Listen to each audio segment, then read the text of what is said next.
Hey guys, Zach Miner here for Rev3 Games, and I am here with Mike, one of the producers on Mass Effect. We're checking out Mass Effect 3 Leviathan DLC pack, right? Yep. So tell us, what's new in Leviathan?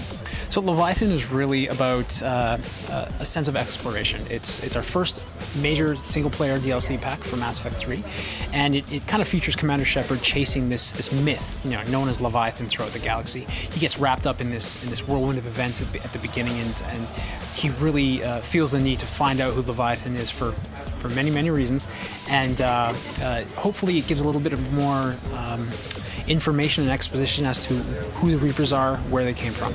Okay, so obviously Mass Effect 3 is a game that you guys want to keep supporting for a while. What's kind of your goals with these big DLC packs? I mean, we've seen some multiplayer updates, but like you're saying, this is the first big pack, right, for single player. Mass Effect 3 versus Mass Effect 2 in terms of the DLC, we take much the same approach. We want to release consistent, amazing content across the board. So like you said with multiplayer, we want to release it as a service, provide these packs for free, and everyone basically gets to use them.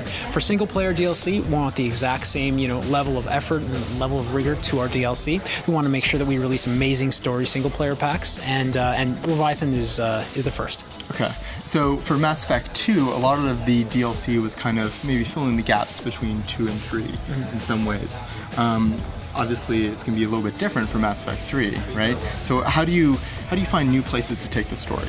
Well, DLC always gives us an opportunity to try new things in general. I mean, if you look back to Lair of the Shadow Broker for ME2, we had an amazing car chase, that kind of scenario that wasn't in the main game but worked really well in DLC.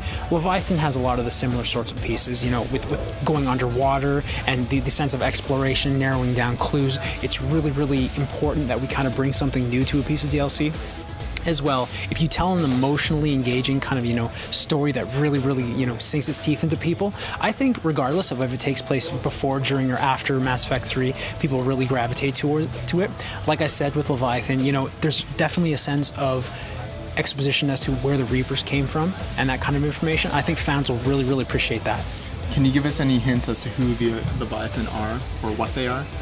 Absolutely not. So that's the whole thing about Leviathan, is it's really an exploration piece, and it's really to find out who or what Leviathan is. And, whether or not Shepard finds out, that's kind of the big hook of the pack. Okay. So gameplay-wise, what are we going to be doing? Yeah, you'll be traversing 3 very large missions throughout different places in the galaxy. You'll be able to narrow down clues in the Citadel. Commander Shepard has this new hub area. You'll be able to grab 2 brand new weapons. They were previously used only for pre-order. Not many people have them, so we've included that in the Leviathan pack, and upgrade those weapons fully as well. Okay. About how many hours of content would you say is in there?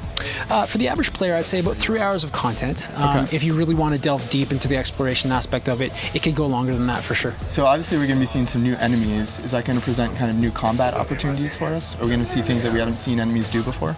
Well, you'll definitely see a lot of the enemies that you saw in Mass Effect 2, but of course, there is Leviathan, and we don't know who or what Leviathan is, and Leviathan can either be an antagonist or help for Commander Shepard, so that's one of the big pulls.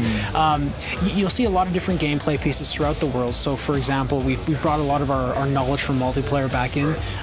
We've created certain gameplay elements within certain missions to kind of mix up the combat a little bit, but the players just have to see once they get it. All right, fair enough. And when are gamers going to be able to get their hands on this? Well, we've said summer, and it being the beginning of August now, it's almost the end of summer. Yeah, so you might not have to wait long. Okay, and it's going to be coming to PS3 and 360 and PC? Absolutely, all on the same time. All on the same day. And how much is it going to be? It'll be $9.99 or 800 Microsoft points. All right, very cool.